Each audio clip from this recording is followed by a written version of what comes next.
नमस्कार। आजिर तारीख होउछि 1 मार्च 2026। आमर एही गभीर विश्लेषण कार्यक्रम को बहुत बहुत स्वागत। हाँ, आजी आमो पाखरे अनेक गुरुत्वपूर्ण तथ्य रहिछि। आज्ञा विभिन्न विश्वसनीय उत्स गवेषणा आउ खबर कागज को आधार करी आमे आज एक स्वतंत्र आलोचना करने को जाऊँ। माने आजिर मिशन बा उद्देश्य खूब स्पष्ट। बिल्कुल। आज आमे विश्वस्तरीय भू राजनीति एआई बा कृत्रिम बुद्धिमत्तारे हेउथिबा परिवर्तन विषय कथा हेबा। आउ ता सहित व्यावसायिक दुनियार हलचल एवं आम निज राज्य ओडिशार किछि खास खबर को भी एकाठी जोड़िबा। एकदम एही सबु प्रसंग सुनिबाकू अलगा अलगा लागिपारे, किंतु केउठी ना केउठी सबु गोटिए सूतारे बंधा। ठीक कहिले। एही जटिल प्रसंगगुड़िकु किपरि सहजरे बुझी हब सेटा ही आमर लक्ष्य। ताहेले आसंतु आरंभ करिबा आंतर्जातीय स्तररू। निश्चय मध्यप्राच्य कथारू आरंभ करिबा बोधे सबुठू ठीक हेब। हाँ, कारण सेठारे उत्तेजना एबे चरम सीमारे पहुंचिछि। अमेरिका एवं इज्राएल मिलित भावे इरानर किछि प्रमुख स्थान उपरे आक्रमण करिछन्ति। आउ इरान भी चुप बसी नहीं। प्रकृतरे इरान तुरंत एहार जवाबरे पाल्टा आक्रमण करिछि। देखंतु एहार विश्वस्तरीय प्रभाव बा जहाकू आमे रिपेल इफेक्ट्स कहू, सेटा बहुत भयंकर। ब्रिटेन तो आगुआ पदक्षेप नहीं निजर समस्त कर्मचारींकू सेठारू प्रत्याहार करिनेलाणी। माने दूतावास खाली करिदिलेनी। हाँ, परिस्थिति एते सांघातिक। आउ चीन भी निज नागरिक माननकू तुरंत इरान छाड़िबाकू परामर्श देइछि। बापरे, एहा तो सीधा सड़ख एक बड़ युद्धर आशंका सृष्टि करुछि। आउ ए उत्तेजना भितरे अमेरिकारु आउ गुटे खबर आसीछि। से पाकिस्तानी अमेरिकी व्यक्तिंक गिरफ्तारी घटना। आज्ञा हाँ, तांको नारे अभियोग हेउछि जे से अमेरिकार राष्ट्रपति डोनाल्ड ट्रंप को विरोधरे षड्यंत्र करुथिले। आउ सबुठु बड़ कथा होउछि एथिपाई से इरान सह मिसी काम करुथुवा रिपोर्टरु जणा पड़िछि। एइटा दर्शाउछे जे भू राजनीति केते जटिल होई गलाणी।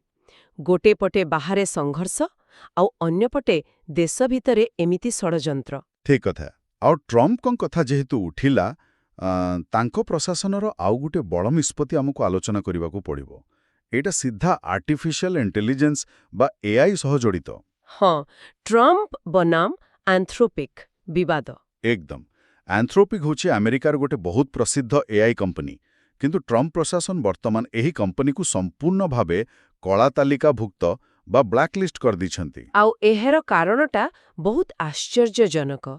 एंथ्रोपिक प्रकृतरे पेंटागनर गोटे निर्देश को अमान्य करिथिला। माने सरकारी आदेश को सीधा मना कर देले। हाँ, एबे तार परिणाम स्वरूप समस्त फेडरल एजेंसी को निर्देश दिया जाइछि जे सेमाने एंथ्रोपिकर एआई टूल जहार ना होछि क्लॉड ताकू आउ व्यवहार करि पारिबे नाही। एटा तो कंपनी पय बहुत बड़ झटका होइथिबो। झटका माने पाखापाखी $200 मिलियन पेंटागन चुक्ति सेमानंक हातरू बातिल होई जाइछि। बाप रे, $200 मिलियन? खाली सेतिकी नुहे, बोइंग आउ लॉकहीड मार्टिन भली जो बड़ बड़ प्रतिरक्षा कंपनी अछंती सेमानंकु भी एही नियम मानिबाकू पड़िबो। सेमाने भी एंथ्रोपिक सह काम करि पारिबे नाही। एथुरु गोटे कथा स्पष्ट जे एआई कंपनी गुडी को एबे एते शक्तिशाली होई गलेनी जे सेमाने सरकारांको सह भी टक्कर नेबाकू पछाउ नांती। आउ सेमानकर मानसिकता किपरि बदलुछि ताहार आउ गोटे उदाहरण आम पाखरे अछि। आपण सेई एआई विश्व दृष्टिकोण बा दार्शनिक चिंताधारा कथा कहउछंती तो? हाँ, जणे शीर्ष एआई कंपनीर मुख्य निकटरे गोटे मंतव्य दैछंती जहा सत्रा खूब संवेदनशील। से कहिछंती जे मनीष पिलार बड़ हेब प्रक्रिया हेउछि गोटे अक्षम ट्रेनिंग रन बा इनएफिशिएंट ट्रेनिंग रन। एहा प्रकृतरे गोटे भयंकर चिंताधारा। माने मनीषर पिला दिन, तार परिवार, तार संस्कृति एसबुकु केवल गोटे मशीन सॉफ्टवेयर सहित तुलना करा जाउछि। सही है तो। माने गोटे छोटो पिला चलिबा सिखिबा, कथा कहिबा सिखिबा एसबुकु सनने कंप्यूटर डाटा प्रोसेसिंग सह तुलना करूछंती आ कहउछंती एहा बहुत धीर। देखंतो, मानविकता केवल डाटा किंबा तथ्य उपरे चले नहीं। आमर सहानुभूति अछि, भावना अछि। जदि एही एआई निर्माता माने समाज को एमिते यांत्रिक दृष्टिकोणरू देखिबे, तेबे मनीष समाज पई एहा आगकू केते विपदजनक होई पारे भाबंतु। बिल्कुल, यह एक चेतावनी सदृश्य। अच्छा, एआई केवल आम समाज नुहे आम पॉकेट उपरे भी सीधा प्रभाव पकाउची बोली आम उत्सगुड़िकुर जणा पड़िछि। हाँ, व्यवसाय एवं अर्थनीति सेगमेंट को आसिले एहा स्पष्ट होइजिबो ସ୍ମାର୍ଟଫୋନ୍ ମହଙ୍ଗା ହେବା ପ୍ରସଙ୍ଗ। ଏକଦମ। ଆଗକୁ ଆମକୁ ସ୍ମାର୍ଟଫୋନ୍ କିଣିବାକୁ ହେଲେ ବୋଧେ ଅଧିକ ଟଙ୍କା ଗଣିବାକୁ ପଡ଼ିବ। କିମ୍ବା ଆଉ ଗୋଟେ ଶବ୍ଦ ଅଛି ଶ୍ରିଙ୍କଫ୍ଲେସନ୍।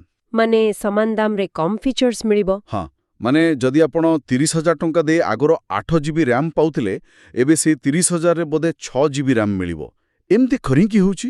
ଏହାର ମୂଳ କାରଣ ହେଉଛି ଡି-ରାମ୍ ମେମୋରି ସଙ୍କଟ। ବାସ୍ତବରେ ମୋବାଇଲ ମେମୋରିର ଦାମ 2026 ମସିହାର ଦ୍ୱିତୀୟ ତ୍ରୈମାସିକ ସୁଦ୍ଧା 3 ଗୁଣ ବଢ଼ିବାର ଆଶଙ୍କା ରହିଛି ବୋଲି ରିପୋର୍ଟ ଆସିଛି। 3 ଗୁଣ? ବାପରେ! କିନ୍ତୁ ହଠାତ୍ ଏ ମେମୋରି ଚିପ୍ ଗଲା କୁଆଡ଼େ? ସବୁ ଏଆଇ ନେଇଯାଉଛି। ଚିପ୍ ନିର୍ମାତାମାନେ ଦେଖୁଛନ୍ତି ଯେ ସ୍ମାର୍ଟଫୋନ୍ ଅପେକ୍ଷା ବଡ଼ ବଡ଼ ଏଆଇ ଡାଟା ସେଣ୍ଟରଗୁଡ଼ିକୁ ମେମୋରି ଚିପ୍ ଯୋଗାଇବାରେ ଲାଭ ଅଧିକ। ତେଣୁ ସବୁ ସପ୍ଲାଏ ବା ଯୋଗାଣ ସେଆଡ଼କୁ ଚାଲିଯାଉଛି। ଆଉ ଯୋଗାଣ କମିଲେ ମୂଲ୍ୟ ବଢ଼ିବା ସ୍ୱାଭାବିକ। ମାନେ ଏଆଇ ଟେକ୍ନୋଲୋଜିର ବିକାଶ ପାଇଁ ସାଧାରଣ ଲୋକଙ୍କୁ ମୂଲ୍ୟ ଦେବାକୁ ପଡ଼ୁଛି। ଠିକ୍ କଥା। ତବେ ବ୍ୟବସାୟ ଜଗତରେ କିଛି ଭଲ ଖବର ବି ଅଛି, ବିଶେଷ କରି ଭାରତ ପାଇଁ। ହଁ। ବିଶ୍ୱ ଅର୍ଥନୈତିକ ଫୋରମ ବା ୱାର୍ଲଡ ଇକୋନୋମିକ୍ ଫୋରମରେ ଭାରତ ଆଉ ଇୟୁ ବା ଇଣ୍ଡିଆ ଇୟୁ ବାଣିଜ୍ୟ ଚୁକ୍ତିକୁ ନେଇ ବହୁତ ଚର୍ଚ୍ଚା ହେଉଛି। ଏହି ଚୁକ୍ତିକୁ ବ୍ୟବସାୟିକ ମହଲରେ ସମସ୍ତ ଚୁକ୍ତିର ଜନନୀ ବା ମଦର ଅଫ୍ ଅଲ୍ ଡିଲ୍ସ ବୋଲି କୁହାଯାଉଛି। ଏତେ ବଡ଼ ଆଖ୍ୟା କାହିଁକି ଦିଆଗଲା? କାରଣ ଭାରତର ବିଶାଳ ବଜାର ଏବଂ ୟୁରୋପୀୟ ୟୁନିୟନର ପୁଞ୍ଜି ତଥା ଜ୍ଞାନକୌଶଳ ମିଶିଲେ ଏହା ବିଶ୍ୱ ଅର୍ଥନୀତି ପାଇଁ ଗୋଟେ ନୂଆ ଦିଗ ଖୋଲିଦେବ। ବୁଝିଲି।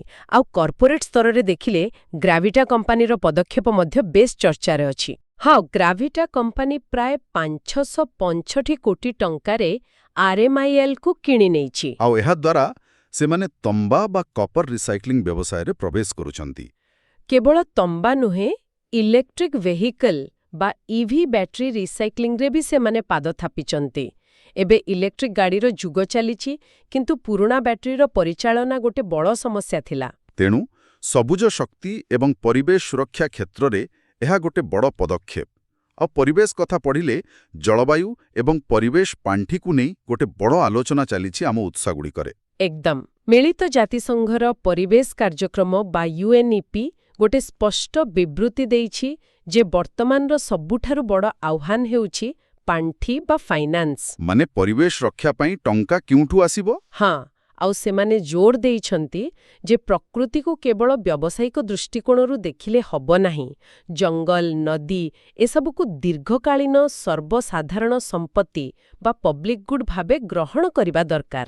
ଏହି ଚିନ୍ତାଧାରାର ଗୋଟେ ଚମତ୍କାର ଉଦାହରଣ ଆମର ବନ ଉନ୍ନୟନ ନିଗମ ପାଖରେ ଦେଖିବାକୁ ମିଳିଛି। ସେହି ଶାଗୁଆନ ଗଛ ବନ୍ଧକ ଯୋଜନା କଥା କହୁଛନ୍ତି? ବିଲକୁଲ। ନିଗମ ପାଖରେ ପ୍ରାୟ 12,000 କୋଟି ଟଙ୍କାର ଶାଗୁଆନ ବା ଟିକ୍ ଗଛ ଅଛି। ସେମାନେ ସେହି ଗଛଗୁଡ଼ିକୁ କାଟିବେ ନାହିଁ, ବରଂ ତାକୁ ବନ୍ଧକ ରଖି 6,000 କୋଟି ଟଙ୍କାର ଋଣ ଆଣିବାକୁ ଯୋଜନା କରୁଛନ୍ତି। ପ୍ରକୃତିରେ ଏହା ଏକ ଅଭିନବ ଉପାୟ। ଗଛ ବି ବଞ୍ଚିବ ଆଉ ପାଣ୍ଠି ବି ମିଳିବ। ଆଉ ଏହି ଅର୍ଥର ବିନିଯୋଗ କେଉଁଠି ହେବ ଜାଣିଛନ୍ତି? ଜଙ୍ଗଲରେ ମଣିଷ ଓ ବନ୍ୟଜନ୍ତୁଙ୍କ ମଧ୍ୟରେ ଯେଉଁ ସଂଘର୍ଷ ବଢ଼ି ଚାଲିଛି ତାକୁ ରୋକିବା ପାଇଁ। ଏହାଦ୍ୱାରା ଉଭୟ ମାନବ ଜୀବନ ଆଉ ବନ୍ୟପ୍ରାଣୀ ସୁରକ୍ଷିତ ହୋଇପାରିବେ। ଏଇଟା ଏକ ବହୁତ ସକାରାତ୍ମକ ଖବର। ଠିକ୍ କଥା। ତବେ ଆନ୍ତର୍ଜାତୀୟ ଆଉ ଜାତୀୟ ଖବର ପରେ ଏବେ ସିଧା ଆସିବା ଆମ ନିଜ ରାଜ୍ୟ ଓଡ଼ିଶାର ଖବର ଉପରେ। ଓଡ଼ିଶାରେ ତ ସାଇବର ଠକି ଏବେ ଗୋଟେ ଭୟଙ୍କର ଜାଲ ବିଛାଇଲାଣି। ହଁ ଆଜ୍ଞା। ଲୋକମାନେ ଅନଲାଇନ୍ ଟ୍ରେଡିଂ ନାଁରେ କେମିତି କୋଟି କୋଟି ଟଙ୍କା ହରାଉଛନ୍ତି ତାହା ଆମ ରିପୋର୍ଟରେ ଉଲ୍ଲେଖ ଅଛି। ଖାସ୍ କରି 2ଟି ବଡ଼ ଠକେଇ ସାମ୍ନାକୁ ଆସିଛି। ଜଣେ ବ୍ୟକ୍ତି 15 କୋଟି 55 ଲକ୍ଷ ଟଙ୍କା ହରାଇଥିବା ବେଳେ ଆଉ ଜଣେ 2 କୋଟି 6 ଲକ୍ଷ ଟଙ୍କା ହରାଇଛନ୍ତି। ବାପରେ, ଏତେ ବଡ଼ ରକମ! କିନ୍ତୁ ଏ ଠକେଇ ହେଉଛି କେମିତି? ପ୍ରଥମେ ସେମାନେ ସୋସିଆଲ ମିଡିଆ ଜରିଆରେ ଲୋକଙ୍କୁ ଖୋଜନ୍ତି। ତାପରେ ହ୍ୱାଟ୍ସଆପ୍ ଗ୍ରୁପରେ ଆଡ୍ କରନ୍ତି। ଗ୍ରୁପର ନାଁ ବି ବହୁତ ବୃତ୍ତିଗତ ରଖିଥାନ୍ତି, ଯେମିତିକି ଷ୍ଟକ୍ ମାର୍କେଟ ପାୟୋନିୟର୍ସ କିମ୍ବା ଭିଆଇପି ଆଇଭିଆଇ ସର୍ଭିସ୍ ଟିମ୍ 570। ଆଉ ସେଇ ଗ୍ରୁପରେ ସେମାନେ ମିଛ ସ୍କ୍ରିନଶଟ୍ ପକାଇ ଲୋକଙ୍କୁ ବିଶ୍ୱାସ ଦିଅନ୍ତି ଯେ ବହୁତ ଲାଭ ହେଉଛି। ଏକଦମ।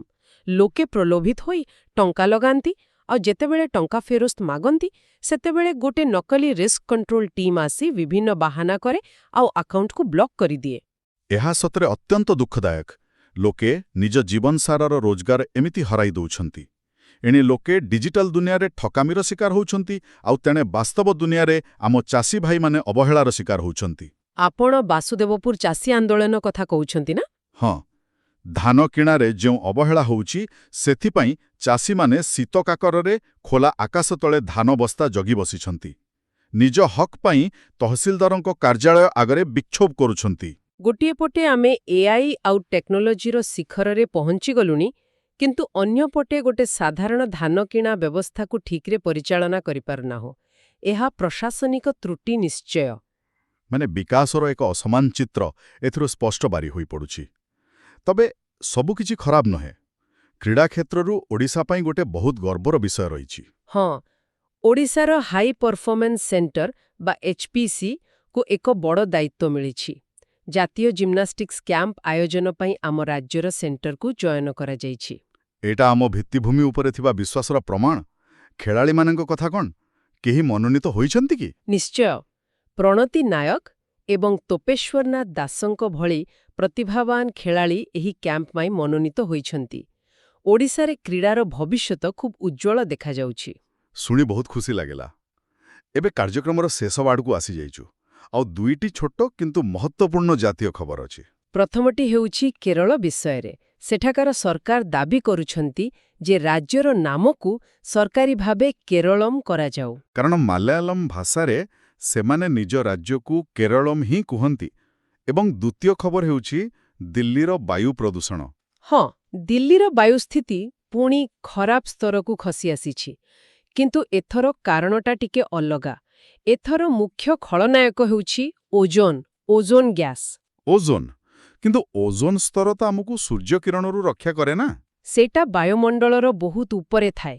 କିନ୍ତୁ ଯେତେବେଳେ ଭୂପୃଷ୍ଠରେ ପ୍ରଦୂଷଣ ଯୋଗୁଁ ଓଜୋନ ସୃଷ୍ଟି ହୁଏ, ତାହା ଏକ ବିଷାକ୍ତ ଗ୍ୟାସ୍ ଭାବେ କାମ କରେ। ଏହା ଶ୍ୱାସକ୍ରିୟା ପାଇଁ ବହୁତ କ୍ଷତିକାରକ। ବୁଝିଲି। ତାହେଲେ ଆଜି ଆମେ ଅନେକଗୁଡ଼ିଏ ବିଷୟରେ ଆଲୋଚନା କଲେ।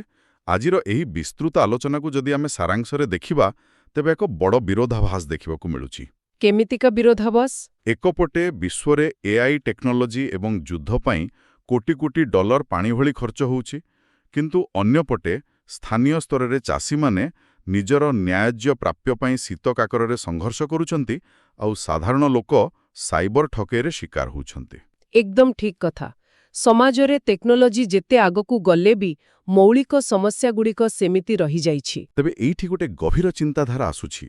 ଯେଉଁ ଦୁନିଆରେ କୃତ୍ରିମ ବୁଦ୍ଧିମତ୍ତା ବା ଏଆଇ ଦାବି କରୁଛି ଯେ ସେ ଏକ ମଣିଷ ପିଲାଠାରୁ ବି ଦ୍ରୁତଗତିରେ ଶିଖୁଛି, ଆଉ ବିଶ୍ୱସ୍ତରୀୟ ଘଟଣାଗୁଡ଼ିକ ଆମ ପକେଟରେ ଥିବା ସ୍ମାର୍ଟଫୋନର ଦାମ ବଢ଼ାଇ ଦେଉଛି, ସେହି ଦୁନିଆରେ ଆମେ ଆମର ମାନବିକତା, ପରିବେଶ ଏବଂ ସାଧାରଣ ଲୋକଙ୍କର ସୁରକ୍ଷା କିପରି ବଜାୟ ରଖିବା? ହଁ, ସେଇଟା ହିଁ ସବୁଠୁ ବଡ଼ ପ୍ରଶ୍ନ। ମେସିନ୍ ସିନା ଡାଟା ପ୍ରୋସେସ୍ କରିଦେବ, କିନ୍ତୁ ସମାଜରେ ଥିବା ଏଇ ଦୁର୍ଦ୍ଦଶା, ଚାଷୀର କୋହ ଆଉ ଠକେଇର ଶିକାର ହେଉଥିବା ମଣିଷର ବ୍ୟଥାକୁ ସେ କେବେ ବୁଝିପାରିବ କି?